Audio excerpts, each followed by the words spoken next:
basically we start this sebab kelulut juga, and then but we expand also with my co-researcher, ada researcher lain yang also join, but they focus on other material lah, but the same technology lah. The technology is what we call swelling fluidized bed dryer kan, in agriculture and industry. So this is apa tu second invention selepas yang the first one tadi Okay, this is the second topic second invention. Right. Okay, dalam untuk sesiapa yang berminat dengan the first invention tadi tu, boleh contact Dr. Firdaus lah. Okay, boleh. Untuk berbincang lebih lanjut lah. Boleh. Okay. Okay, second one is the introduction first kan. Dalam Hani punya hive ni, dalam hive topping ni, kita panggil topping lah ni kan. Dalam topping ni dia ada structure, dia buat structure all of this. Sebenarnya dia adalah propolis. Propolis ni getah pokok. Okay. Second is the honey itself kan. Ni orang tahulah honey. And then the third one, the yellowish solid ni, dia what we call roti lebah atau bee bread. So lebah ni dia nak membesar, dia makan bee bread untuk tenaga dia makan madu kan. So macam ni contohnya ayam daging tu bee bread lah untuk dia lah. Okay. So bee bread also the market value dia tinggi. Kalau honey per kilo 300 per kilo, bee bread dia boleh pergi sampai 1000 lebih per kilogram harga dia. But the problem is moisture content tinggi. Moisture content dia more than 30%.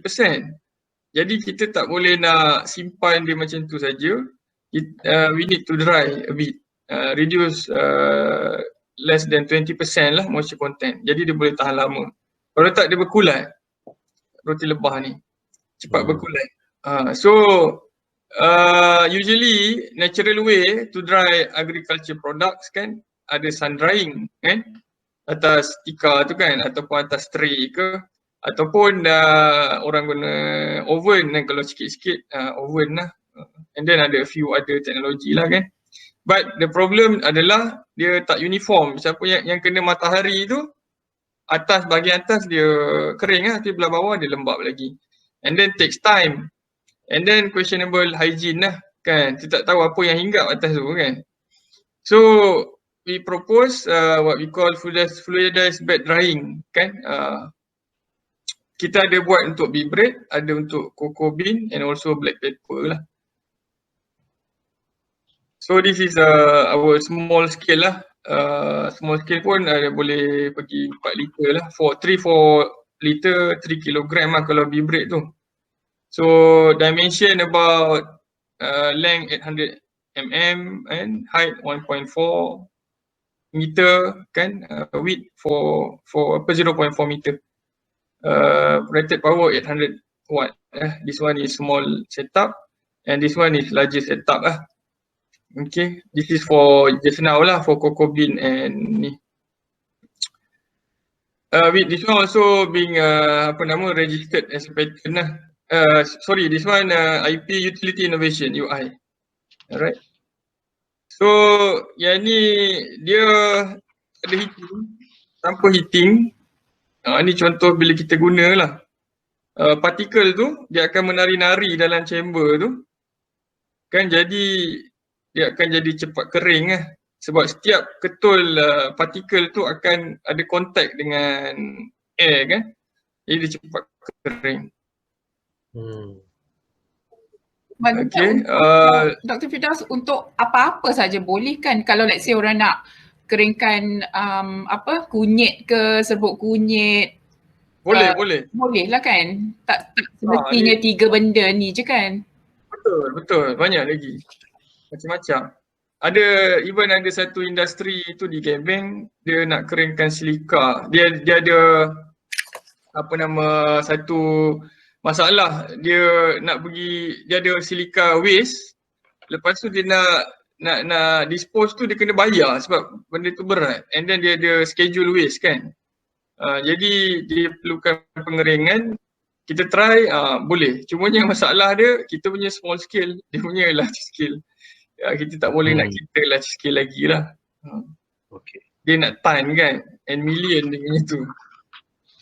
Okay, jadi kalau kita compare, this one is fluidized bed dryer kita dengan ada teknologi lah, microwave, this one conventional fluidized bed, hot air dryer, oven, cyclic convective drying. Kita quite superior lah as compared to others. This one drying rate, percent of moisture content reduce, berapa persen dia kurang kan moisture content dia dalam masa seminit. And then apa lagi?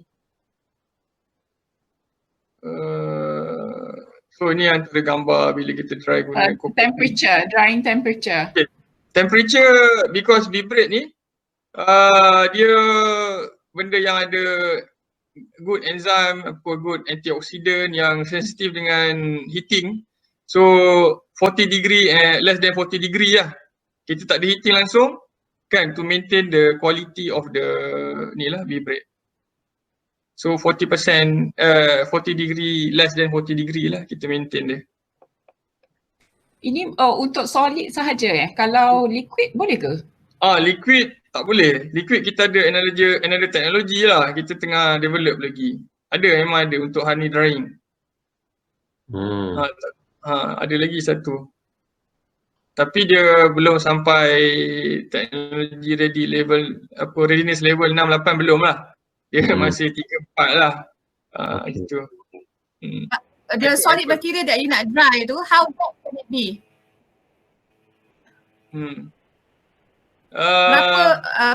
Solid material tu, how wet can it be to use this method to dry? Yes. Dia berapa wet pun tak apa. Cumanya dia kalau dia tend to agglomerate kan. Hello? Dr. Nurian tak dengar ke? Hello? Ya, betul. Dengar tak? Tak boleh dengar. Dia macam sekejap ada, sekejap tak ada. Ya. Okay, ulang Dr. Firdaus, ulang. No voice. Okay. Soalan tadi adalah berapa wet yang dia boleh handle kan? Okay, so yang at this moment kita handle sampai 40% moisture content. 40%, okay. Okay, 40% moisture content. Moisture content 40%. Ada lagi yang lagi basah, macam ada hari tu kita future ni kita nak try dry halia bentung. Kita crush halia bentung tu, kita nak try dry halia bentung. Okay. Jadi dia memang berair macam tu lah. Itu kita belum cuba lagi. Tapi for me dia possible as long as dia punya particle tu dia tak agglomerate. Bila dia agglomerate, dia macam apa, jadi ketul-ketul besar kan. Jadi dia akan kering dekat luar je. Kalau particle tu dia boleh, kalau kita keringkan dia tak melekat jadi satu yang besar kan, dia boleh lah. Kalau dia stand jadi macam tu, kita kena ada beberapa kali kita crush balik, masuk balik. Bagi dry, crush balik, masuk balik lah. Tapi berapa wet pun boleh. Cumanya ada proses nak crush, masuk balik. Maknanya kena ada particle size lah. I mean a preferred particle size supaya tak kering sama rata lah maksudnya. Particle size tu satu lagi particle tu sendiri dia agglomerate, dia nak melekat sesama sendiri ke tak. Tu kena different lah kan. Beza lah kalau dia senang melekat sama sendiri, jadi kita kena pecahkan dia dan keringkan balik. Ada partikel yang senang je, macam pasir kan, dia basah macam mana pun dia tak melekat, dia kering. Tapi kalau tepung contohnya, kalau dia basah sangat dia akan melekat kan, jadi cekodok pula. Jadi kita kena pecahkan balik cekodok tu. So maksudnya bila dia berketul-ketul, proses dia ialah kita keluarkan, kita hancur-hancurkan dia sikit, crush dia yang kita sikit, masuk lepas tu kita masukkan balik. Betul. Okey. Dia Nampak macam proses depend on the depend on the battery nampak lah. macam proses apa tu, apa orang kampung menampi Dia punya konsep lebih kurang tu ke? Macam mana? Macam proses orang kampung dia menampi kan, dia kadang-kadang dia nak keringkan barang dia guna tampi. Dia tak tahu pula tapi. okey tak apa. Lupakan. Baik, saya nak tanya. Okey. Sebab dia agglomerated kan dalam fluid dust bed ni, dia ada possibility maybe boleh pakai packing. Is ada packing yang dalam tu ataupun dia purely roti lebah saja? Ya. Macam ni roti lebah. Memang kita masuk dalam ni roti lebah lah ni. Video ni roti lebah. Maksudnya dia biasanya kan fluid dust bed, one option is that kita boleh letak packing dalam dia. Ni tak ada packing, kosong. Oh, maknanya letak macam berbola tu lah. Packing ke whatever structure lah. Supaya kita tak nak dia melekat kan. Dia keras. Betul. Tak ada. Ini kita tak masukkan. So memang dia akan swirling macam tu sajalah dalam ni. Betul, dia akan swirling. Tapi possible lah kalau kita letak any packing dalam dia to avoid. Dia possible tapi kita tak tahu effectiveness dia macam mana. Okay. Alright. Okey, Tifdas. Teruskan. Okay. So these are the pictures lah for the other things kan. Okay. And then this is performance lah. Performance untuk yang tadi tu untuk vibrate. Okay, yang ni dia punya rate lah kan, laju lah. Yang ni lebih kurang 30 minit kalau dari segi masa lah. Untuk yang ni kita study berapa gram lah, 1 kilo rasa. Lebih kurang 30 minit dia kering, bawah 20.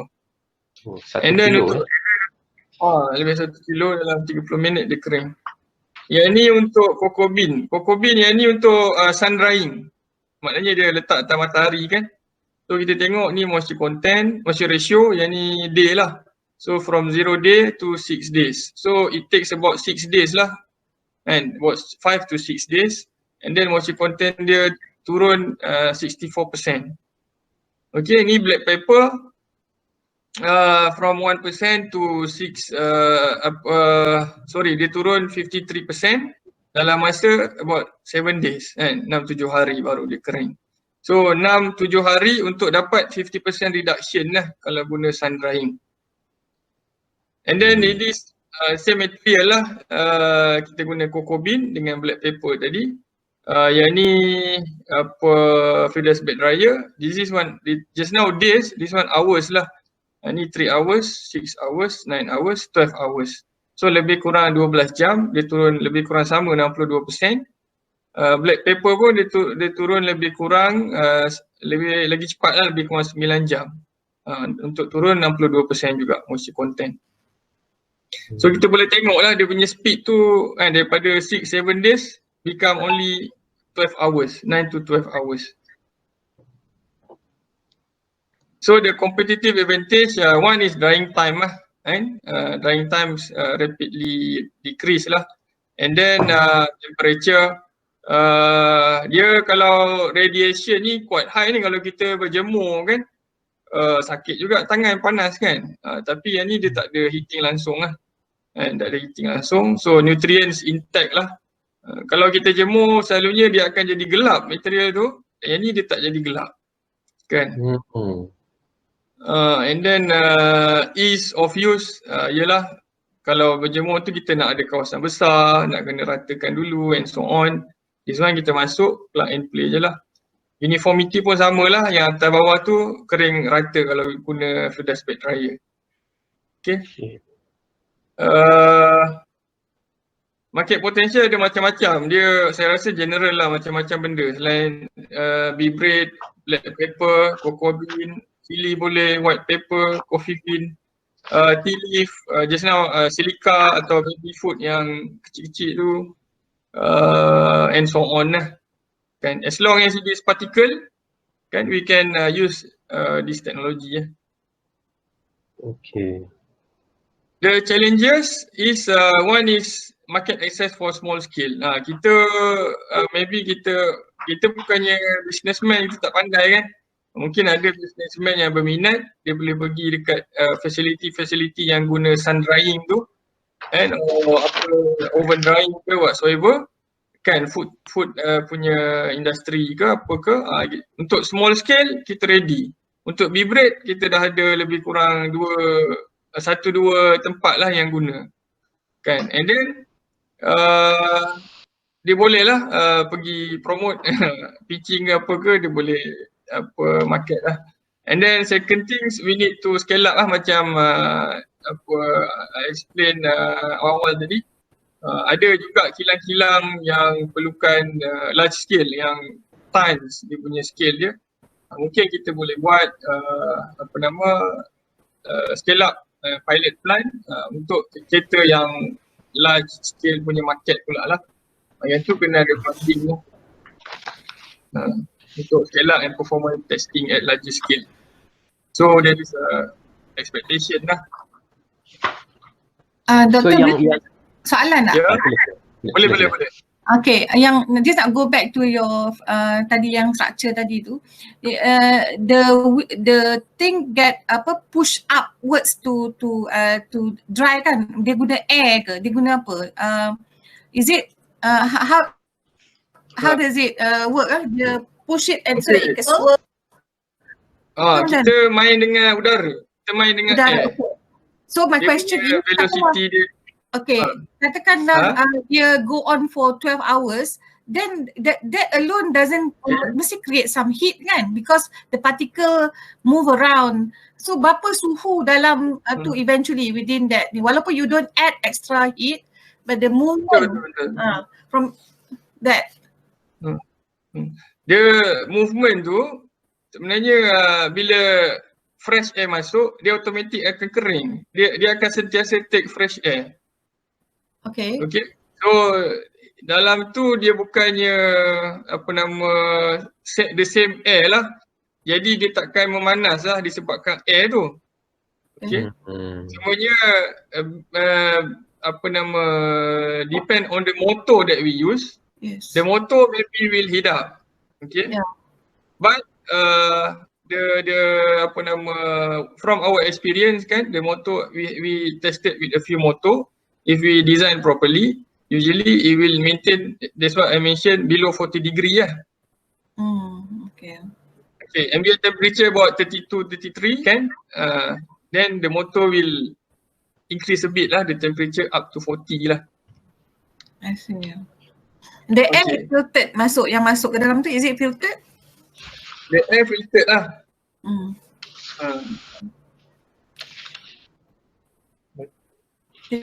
Okay. Thank you. Okay. Just nak share lah. So Yeah, I was thinking, agakkan sama macam like putting in a blender kan, ada some blender you boleh control the speed. It's just the blender without the knife also can dry material kan, konsep yang sama. Without the knife, you move around depending, ada some macam brand dia boleh control the speed untuk dry, untuk small scale.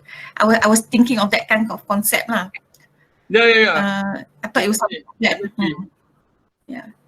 Exactly like that. The blender without blade. Yeah. Oh. Yeah. Blender without blade. The blade is air. Yes. Ada air kering kan, ada blender lama-lama kan, benda yang sikit dulu yang kita boleh move keluarkan blender tu, kita dry je, so dalam tu ada air, so but small material, a small amount. Okay, this nak cakap tu. Thank you. Okay, thank you.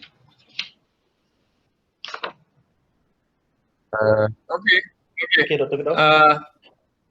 These are some recognition kan, ada let me went for ITEX lah, ITEX and then thank you, that's it. Okay, baik. Ada soalan Dr. Firdaus. Saya ada soalan berkenaan dengan slip pump. Okay, slip pump. Untuk maintenance dia, selepas berapa ribu hours kita kena buat maintenance ke ataupun tak ada maintenance langsung? No, dia ada wear and tear part tu yang I explain just now tu, especially dia ada dua lah basically, but mainly yang tak boleh buat sendiri adalah dia punya gear lah. Gear dia. So this one about 8,000 hours lah. Maksudnya 8,000 hours baru kena do maintenance lah. Kita replace lah. So yang tu service provided dari tim UMP? Service kita boleh buat. So ada service lah. So berapa Ada. cost untuk satu servis untuk 8,000 jam tu? Dia yang sebelum-sebelum ni punya experience saya rasa dalam RM60 lah. Dia tukar, dia buka apa semua. Tak mahal sangat lah. Dan kalau nak dibandingkan dengan pump yang biasa dipakai oleh usahawan, pump mereka yang biasa tu berapa ribu hours pula akan biasa rosak? Dan tu saya rasa depend on macam mana dia guna lah. Kena lasak dia guna. Maaf itu saya punya timer robot saya Jarvis. Okay. So maksudnya depends on the penggunaan usahawan tersebut lah. Tapi selalunya setahun sekali, kadang setahun 2 kali dia orang tukar. Dia beli yang jenis-jenis yang ni lah kan. Tapi pakai berjam-jam jadi dia tak tahan lah. So itu boleh kita jadikan sebagai ayat marketing lah kan. Ketahanan 8,000. So itu salah satu point yang besar lah untuk kita jual produk ni. Tu Encik Irfan dah muncul tu, dia nak tanya soalan tu. Dia muncul dia bukan. Tadi talking about the maintenance etc. I teringat with something like the aquarium punya pump lah. I mean you just use it sampai to the extent that you tahu dah dia tak boleh nak properly pump or dispense the water and then you change. It's something like that lah I think. So for this case, yang pump ni, it's a good idea actually. Most of them guna manually macam Dr. Fidah cakap guna syringe etc. And this is a good one. Definitely I akan contact Dr. Fidah, I akan connect Dr. Fidah dengan the team. Okay, thank you. Baik, Encik Irfan. Kita nak Dr. Firdaus. Untuk servis device ni harganya RM60. So RM60 ni hanya untuk kawasan di sekitar UMP tu ke, ataupun kalau ada customer datang dari Johor, datang dari Kedah ke, so harga dia sama ke ataupun dia ada depending on the logistic punya cost? From our experience, customer dia boleh post. Dia post, kita buat, kita post balik. Tapi post tu bear by them lah, kan, dia orang tanggung lah. Okay. Baik. So sebenarnya saya nak ada soalan juga tadi. Connected to this device untuk Encik Irfan.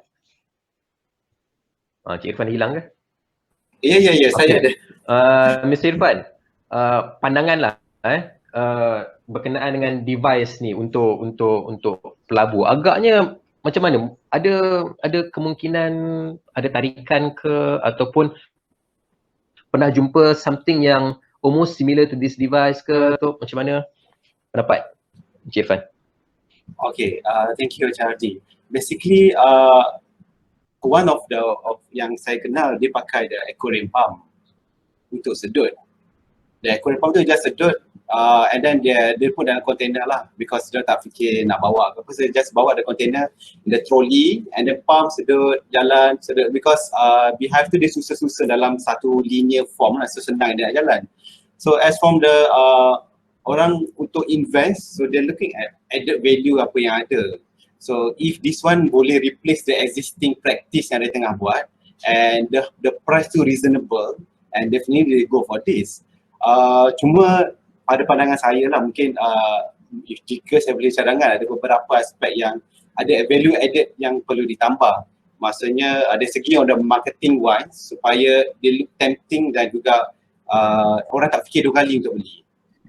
So untuk pump lah, tapi maybe in term of apa yang value added yang perlu ditambah.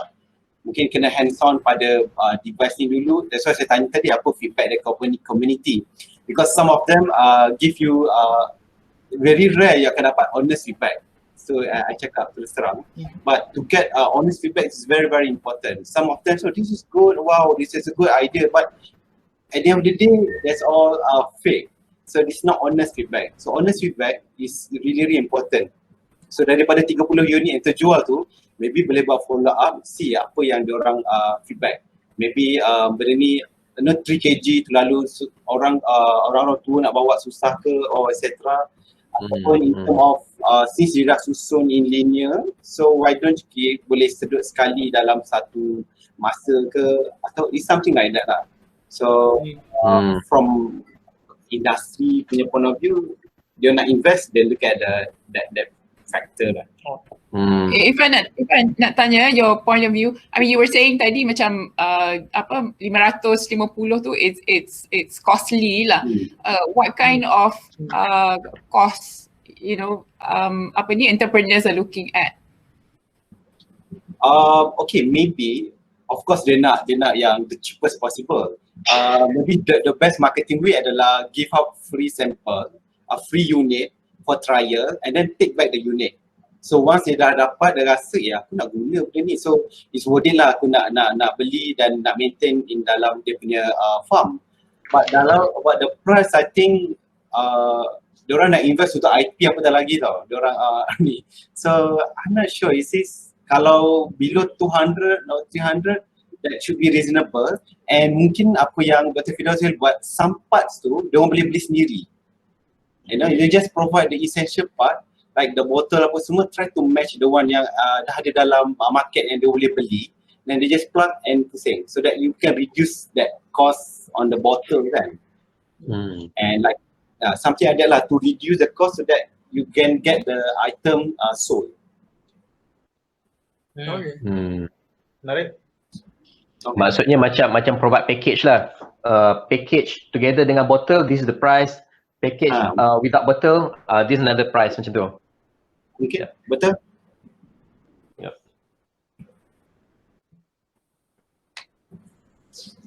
Ada soalan lagi ya? Ada soalan lagi ke?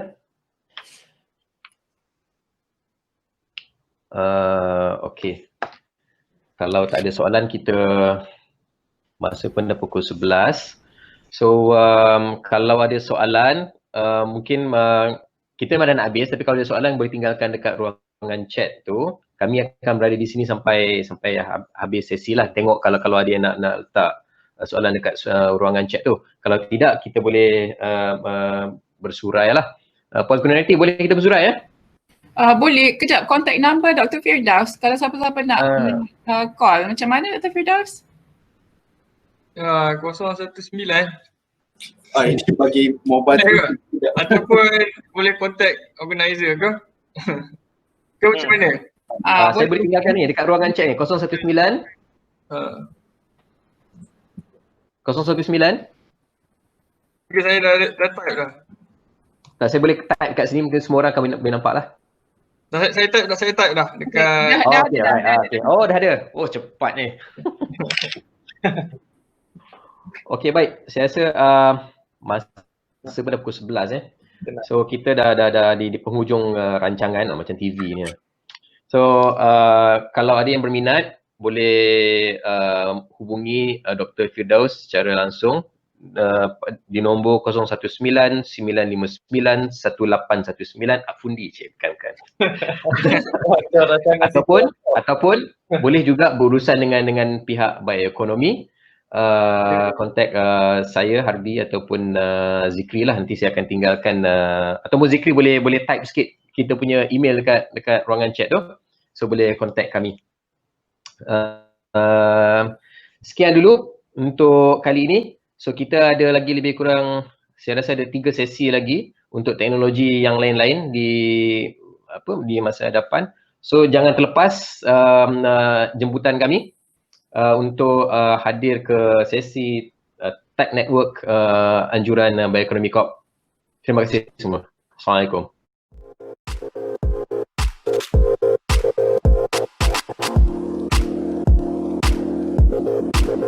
you.